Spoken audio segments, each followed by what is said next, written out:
بسم اللہ الرحمن الرحیم۔ سچ وائس کے خواتین و حضرات، السلام علیکم۔ آج ہم حضرت خواجہ معین الدین چشتی اجمیری رحمۃ اللہ علیہ کی حالات زندگی پر روشنی ڈالیں گے۔ اللہ تعالیٰ سے دعا ہے کہ حق بیان کرنے کی توفیق عطا فرمائے۔ حضرت خواجہ معین الدین چشتی اجمیری رحمۃ اللہ علیہ خاندان سادات سے تعلق رکھتے ہیں۔ آپ کی ولادت علاقہ سنجر میں ہوئی 530 ہجری میں۔ یہ گاؤں ایران اور افغانستان کی سرحد پر واقع ہے۔ خواجہ صاحب کے والدین متقی اور پرہیزگار، عابد اور زاہد تھے۔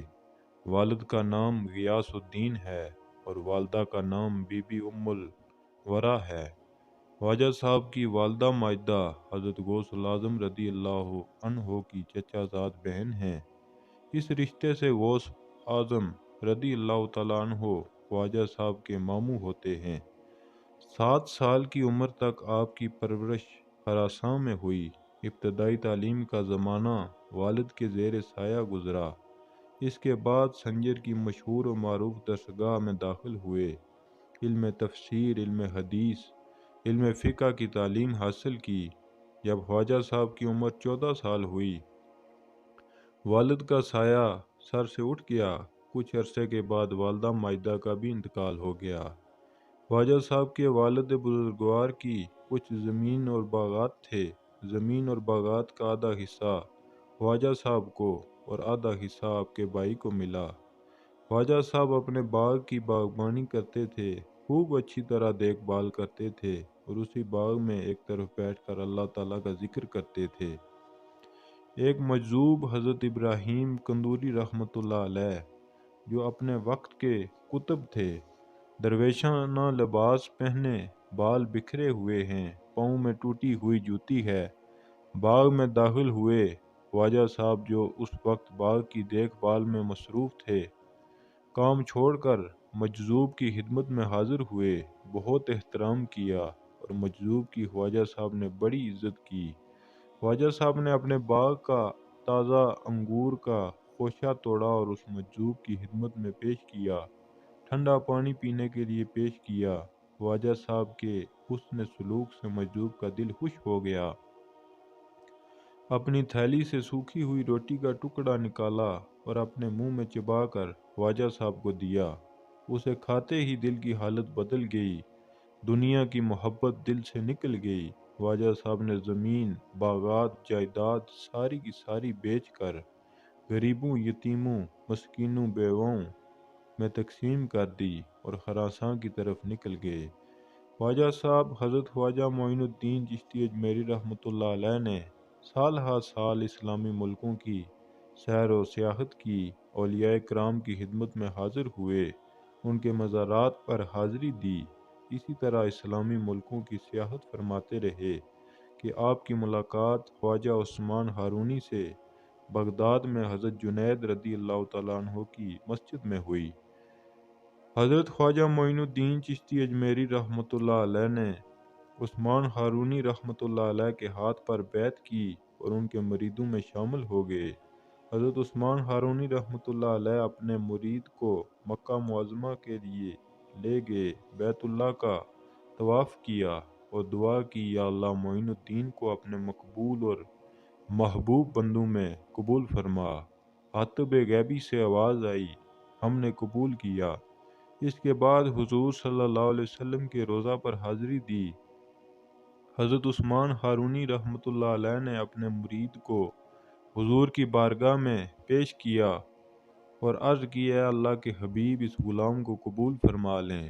روضے سے آواز آئی، معین الدین کو قبول کیا اور سلطان الہند بنا دیا۔ اسی لیے آپ کا لقب عطائے رسول ہے۔ خواجہ صاحب نے اپنی بیعت کے متعلق انیس الارواح میں تفصیل سے لکھا ہے، یہاں پر میں اختصار سے کام لیا ہے۔ خواجہ صاحب حضور کے روضہ کی زیارت کے بعد بغداد آئے اور حضرت غوث العظم سے ملاقات ہوئی اور فیض حاصل کیا۔ حضور غوث العظم نے فرمایا، سرکار مدینہ نے تمہیں سلطان الہند بنایا ہے، فوراً اجمیر پہنچو اور توحید کا پرچم وہاں پر بلند کرو۔ سلطان الہند عطا رسول سیدنا خواجہ معین الدین چشتی اجمیری رحمۃ اللہ علیہ بغداد سے سیدھے لاہور آئے اور لاہور سے اجمیر گئے۔ خواجہ صاحب جس وقت لاہور پہنچے تو حضرت داتا گنج بخش علی حجویری کی بارگاہ میں حاضری دی۔ انوار کی بارش دیکھتے ہوئے آپ 40 دن تک حاضری دیتے رہے۔ خواجہ قطب الدین بختیار کاکی رحمۃ اللہ علیہ فرماتے ہیں کہ خواجہ معین الدین داتا صاحب کی بارگاہ میں حاضری دینے کے بعد جب واپس جانے لگے تو دور دور تک جہاں تک داتا صاحب کا مزار نظر آتا رہا، خواجہ صاحب نے داتا صاحب کے مزار کی طرف پشت تک نہیں کی اور زبان پر جاری تھا، گنج بخش فیض عالم مظہر نور خدا، ناکساراں پیر کامل کاملہ رہنما۔ افغانستان کا حاکم یادگار محمد بڑا ظالم تھا اور بد مزاج تھا۔ اس کا ایک نہایت خوبصورت باغ تھا۔ اس باغ میں ایک صاف شفاف حوض تھا۔ ایک دن خواجہ صاحب باغ میں تشریف لے گئے، حوض میں غسل کرنے کے بعد نماز ادا کی اور اس کے پاس بیٹھ کر قرآن کریم کی تلاوت میں مشغول ہو گئے۔ تھوڑی دیر کے بعد یادگار محمد شاہانہ سواری کے ساتھ باغ میں داخل ہوا۔ باغ کے اندر ایک فقیر درویش کو دیکھ کر آگ بگولا ہو گیا، جل بن گیا، غصے سے چہرہ سرخ ہو گیا۔ باغ کے محافظوں سے پوچھا، اس درویش کو شاہی باغ میں بیٹھنے کی اجازت کس نے دی ہے؟ یادگار محمد کا غصہ دیکھ کر ملازمین کانپ اٹھے، ڈر گئے، پتہ نہیں آج ہمیں کیا سزا ملے گی۔ اچانک خواجہ صاحب کی نگاہ اٹھی، یادگار محمد پر پڑی، کانپنے لگا۔ یادگار محمد بے ہوش ہو کر گر پڑا۔ خواجہ صاحب نے پانی منگوا کر اس کے چہرے پر چھینٹے مارے۔ تھوڑی دیر کے بعد وہ ہوش میں آ گیا، نہایت عاجزی کے ساتھ معافی مانگنے لگا۔ آپ نے معاف کر دیا اور آپ سے معافی مانگنے کے بعد آپ کا مرید ہو گیا۔ اس کے جتنے خدام تھے سب نے خواجہ صاحب کے ہاتھ پر بیعت کی اور مرید بن گئے۔ نگاہ ولی میں وہ تاثیر دیکھی، بدلتی ہزاروں کی تقدیر دیکھی۔ حضرت خواجہ قطب الدین بختیار کاکی فرماتے ہیں، ایک مرتبہ خواجہ معین الدین چشتی اور ان کے ساتھی اوحد الدین شیخ شہاب الدین خراساں کے ایک شہر میں بیٹھے ہوئے تھے کہ اچانک سلطان شمس الدین التمش سامنے سے گزرا۔ وہ اپنے ہاتھ میں پکڑے ہوئے تھا، اس وقت اس کی عمر 12 سال تھی۔ حضرت خواجہ معین الدین چشتی کی نظر اس پر پڑی، بے ساختہ فرمایا، جب تک یہ لڑکا دلی کا بادشاہ نہ بنے گا اسے موت نہیں آئے گی۔ خواجہ معین الدین چشتی کی زبان سے یہ نکلا ہوا جملہ تیر کی طرح نشانے پر گیا۔ ہندوستان کی تاریخ اس پر گواہ ہے۔ 607 ہجری میں شمس الدین طوفان کی طرح اٹھا اور ہندوستان پر چھا گیا اور دلی کے تخت پر قبضہ کر لیا۔ یہ ہے اللہ والے کی نگاہ، یہ ہے اللہ والے کی نظر، یہ ہے اللہ والے کا علم۔ ایک جگہ خواجہ صاحب رکے، درویش کو کہا، سامنے آگ جل رہی ہے، جا کر آگ لاؤ۔ درویش آگ کے قریب پہنچا، وہاں پر آگ کے پجاری بیٹھے تھے۔ آگ طلب کی، انہوں نے کہا، اگر اپنی خیریت چاہتا ہے تو واپس چلا جا۔